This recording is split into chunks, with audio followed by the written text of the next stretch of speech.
Very good morning, student. I am Asim Kumar Mandal as a physics teacher representing Santipani Higher Secondary School, Rajada. Student, today I am taking the another question from the chapter number 5, Law of Motion of the class 11 Physics from the syllabus of the NCERT. Student, today we have to explain the law of conservation of linear momentum. Question paper में किस pattern में पूछा जाता है? Explain law of conservation of linear momentum. First one. Second one.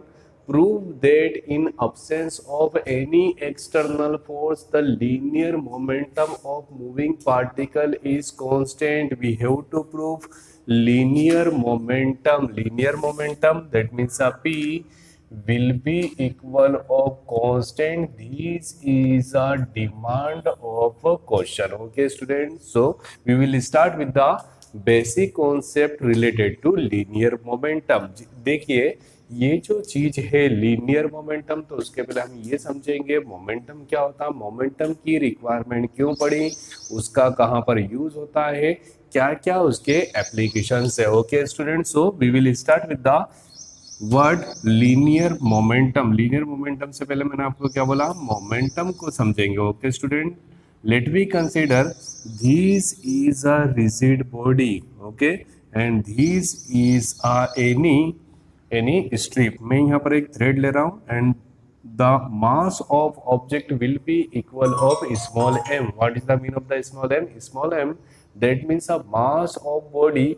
Body जो है वो कौन सा है? स्पेरिकल बॉल के फॉर्म में है, solid spherical ball. Okay student, this is a second ball and this is a first ball. Let me consider two ball, capital A and capital B, of the same mass. Maybe different mass, maybe same mass, depends on you. तो sir ये बिल्कुल practical example है कि अगर जो मैं particular इस body को यहाँ से फ्री करूँ from the point capital A, we will free, then A collide with the body B and change in the physical condition of B. B जो है वो अभी कौन सी कंडीशन में स्टूडेंट? रेस्ट कंडीशन में। कौन सी? रेस्ट।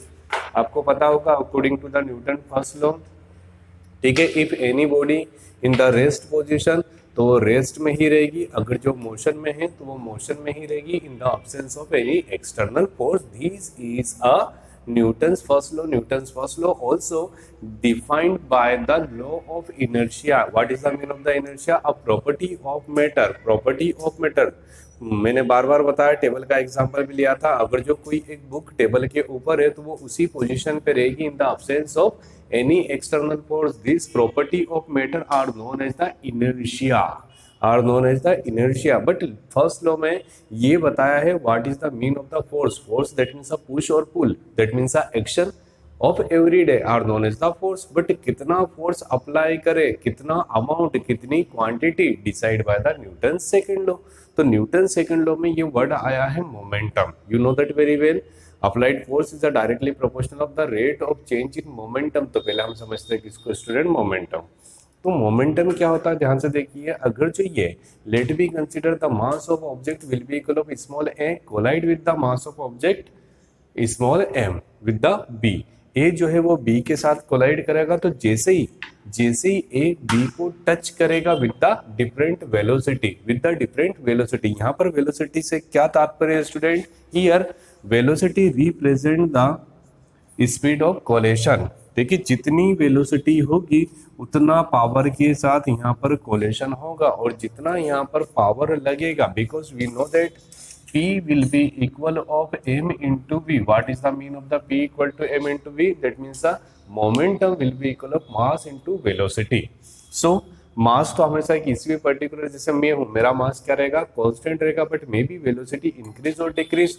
तो अगर जो वेलोसिटी इंक्रीज होगी तो ये क्या होगा? मोमेंटम भी इंक्रीज होगा, और वेलोसिटी डिक्रीज होगी तो मोमेंटम भी क्या होगा? Decrease. Okay student, may be momentum is a directly proportion of the velocity. So student, यहाँ पर एक particular delta T time interval के बाद क्या होगा? Collision between the A and B, और जैसे ही ये इसके टच में आएगा तो change in the position of object, change the position of object. कौन सा?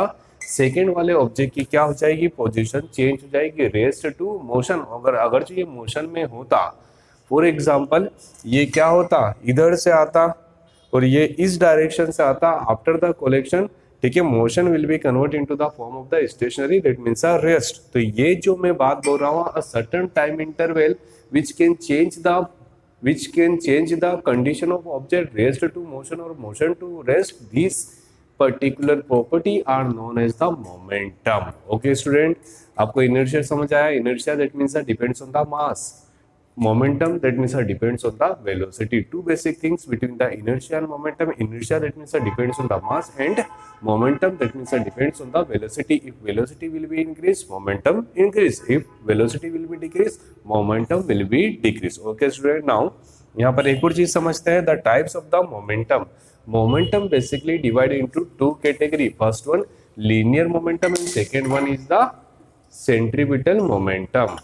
so student, type of momentum basically two category: first one is the linear momentum and second one is the circular momentum। circular momentum may be angular momentum। ध्यान से देखिए, अगर जो ये particular एक straight road है, let me consider this is a linear path, straight path, ठीक है, this is a first object capital A and mass will be equal of small m, ठीक है, normal reaction will be equal of capital R and weight will be equal of mg, ठीक है। Second one another object, ठीक है, और ये जो है इसकी वेलोसिटी है 5 किलोमीटर पर आवर और इसकी वेलोसिटी जो है वो 20 kilometre per hour. Okay student, how much? 5 kilometre per hour, 20 kilometre per hour, and the direction of both object are the same.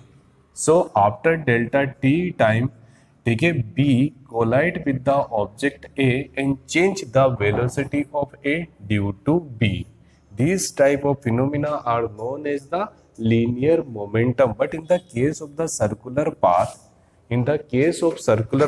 let this is a position of first object and this is a position of second object। Okay students, so second object moving with the velocity 20 kilometer per hour and first object moving with the velocity 5 kilometer per hour। so angular dispersion will be equal of d theta due to time interval delta t, and this type of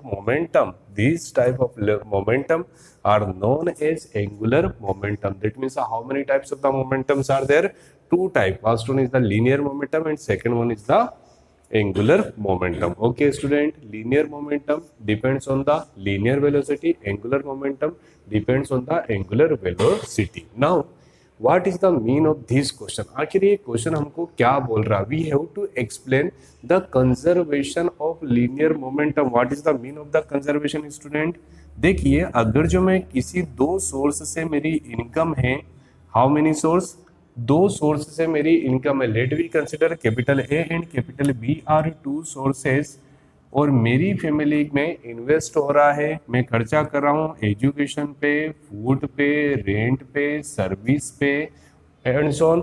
तो मैं बोल सकता हूँ income will be equal of expansion। that means a plus b will be equal of e plus f plus r plus s। yes or no? हम जितना भी income हो रहा है और जितना भी हमारा खर्च हो रहा है वो दोनों आपस में क्या होंगे? Equal. This concept in the physics are known as the conservation. अब यहाँ पर conservation of linear momentum, that means p1 will be equal of p2, that means linear momentum. Linear momentum की बात करेंगे यहाँ पर, तो कंजर्वेशन का मतलब क्या हो गया स्टूडेंट? मैं सिंपल सी बात भी बोल सकता हूँ, p1 plus p2 will be equal of 0। Okay student, but आगे देखिए question, proof that in absence of any external force linear momentum of a moving particle is constant। we have to prove linear momentum of moving particle is a constant। that means we have to prove p will be equal of constant। मुझे क्या prove करना? we have to prove p equal to constant, but we know that very well momentum is a vector quantity such that vector p will be equal of constant। okay student, आपको ये question समझ आया क्या? First one, what is the mean of the conservation of linear momentum? second one, we have to prove vector p will be equal of constant। that means a linear momentum will be equal of constant। okay student, यहाँ पर मैंने दो case लिए हैं, case number 1 and case number 2। Case number 1, ठीक है, when particle is a single. Case number 2, when particle in a form of the twice, एक particle के लिए, और ये कितने पार्टिकल के लिए, दो पार्टिकल के लिए। ध्यान से देखिए student, what is the mean of the conservation of linear momentum in an isolated system. What is the mean of the isolated system. अगर जो प्रैक्टिकल लाइफ में बात करें कि आइसोलेटेड सिस्टम होता है क्या, तो समझेगा, let we consider a box. कैसा बॉक्स है स्टूडेंट, 3D बॉक्स है, जिसमें हमने बहुत सारे पार्टिकल को रख दिया है। चार्ज पार्टिकल हो गया, मूविंग पार्टिकल हो गया, डिपेंड्स ऑन यू, ठीक है। अब वो जो जितने भी हमने पार्टिकल रखा, उसका मास अगर जो हम कैलकुलेट कर रहे हैं तो कितना रहा, 50 kg। अब उसमें ने बॉक्स को ऐसा बिल्कुल, ठीक है, हिलाया, that means a collision between the particles, और उसके बाद हम उसका मास कैलकुलेट करेंगे तो भी 50 kg ही मिलेगा।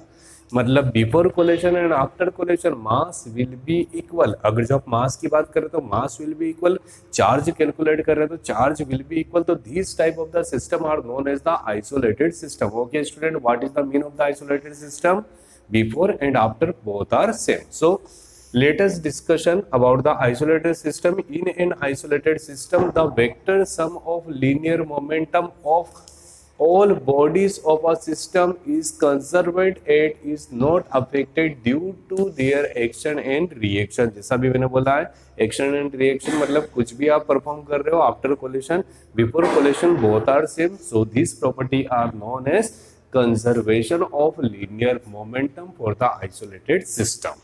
This is a simple definition, conservation of linear momentum। Now we will start with the second and most important part.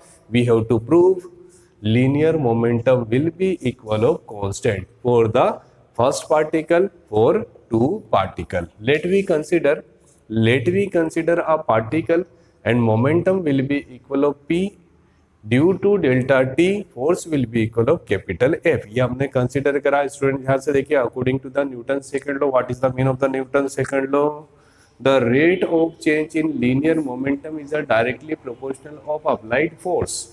दूसरी लैंग्वेज में बोल सकता हूँ, applied force is a directly proportional of the rate of change in linear momentum, such that we can say force is a directly proportional the rate of, the rate मतलब divide by the time, the rate of change in linear momentum such that f equal to dp by dt, f equal to dp by dt। But यहाँ पर क्या बोला है, in the absence of any external force, कोई force नहीं है, that means a force will be equal of 0 such that force equal to 0, so dp by dt equal to 0 by cross multiplication।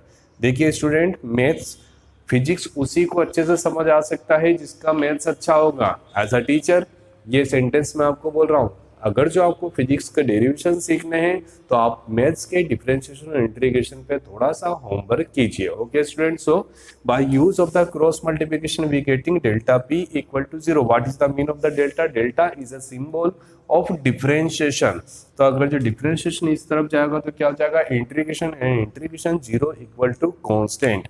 अब आप बोलेंगे sir integration 0 equal to constant how we say, तो ध्यान से देखिए, d by dx of constant equal to 0, we know that very well, the differentiation of any constant term will be equal of 0 such that integration of 0 will be equal of constant, so we can say integration of constant will be equal of, integration of 0 will be equal of constant। We have proved vector p equal to constant। What is the mean of the p, p is a linear momentum, so we proved linear momentum is a constant for single particle when isolated system consists the one particle। Let me consider isolated system consists the number of particles depends on you। Let us consider two particle, capital A and capital B, which consists the linear momentum delta p1 and delta p2 by applied the force f1 and f2। Okay student, आपको इतनी बात समझ आ गई है,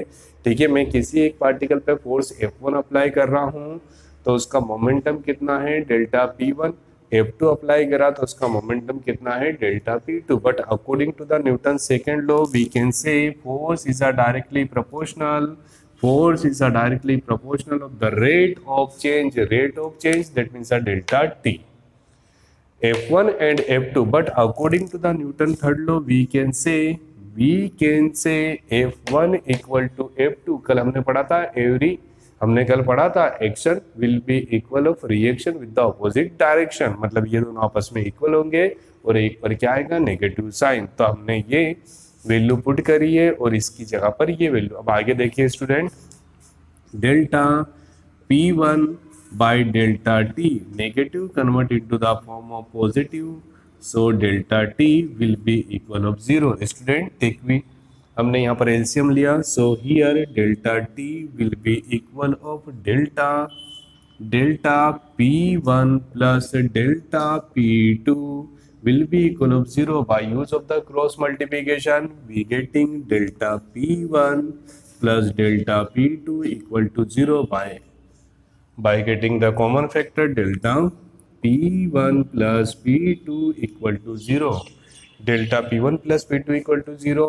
ध्यान से देखिए, differentiation convert into the form of integration and integration 0 will be equal of constant, so we can say P1 plus P2 will be equal of integration 0, that means a constant। okay students, so finally again we prove the linear momentum. ध्यान से देखिए, यहाँ पर एक word use करा था हमने, vector sum of linear momentum. Let we consider both are the vector quantity, so represent by the vector vector vector. So sum of linear momentum of the all bodies of a system is a constant।